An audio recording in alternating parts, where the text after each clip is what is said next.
Salut à tous! Un petit point météo relatif à l'activité cyclonique de cette saison 2024. À une semaine du pic statistique de la saison cyclonique, nous constatons une déconcertante absence de phénomènes cycloniques sur l'ensemble du bassin atlantique. Seules des perturbations associées à de faibles probabilités de cyclogénèse figurent ce jour sur la carte du National Hurricane Center, alors que la saison est pourtant prévue hyperactive, notamment à cause de l'océan Atlantique surchauffé.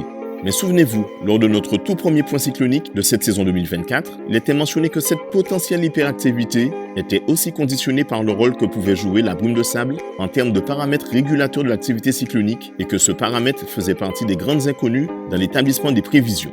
Or, le mois de juillet et dans une moindre mesure le mois d'août ont été marqués par des épisodes de brume de sable beaucoup plus denses que d'habitude. Dans ce même bulletin, nous rappelions également que ces prévisions d'activité seraient aussi en partie dépendantes de l'intensité finale qu'aurait la Niña lorsque nous serions au pic de la saison. Or, le refroidissement de l'océan Pacifique, bien qu'entamé, s'est révélé être plus lent que prévu, de sorte que les conditions permettant de déclarer l'apparition du phénomène climatique La Niña ne sont toujours pas effectives, sachant qu'une Niña moins présente permet une réapparition, même temporaire, des épisodes de fort cisaillement sur la partie tropicale de l'océan Atlantique. Cependant, ces éléments à eux seuls ne suffisent pas à expliquer l'activité moins prononcée de cette saison 2024 dans un contexte océanique très chaud. Plusieurs hypothèses complémentaires sont donc avancées par les scientifiques afin d'expliquer cette saison paradoxale, parmi lesquelles le positionnement trop nord de la mousson africaine, qui a contraint les zones tropicales à affronter une des zones de l'Atlantique les plus denses en poussière saharienne, affectant le développement cyclonique des ondes, même les plus vigoureuses. Et lorsque certaines d'entre elles sortaient à des latitudes plus sud, c'est un inhabituel cisaillement en sortie d'Afrique qui portait atteinte à leurs chances d'évolution cyclonique.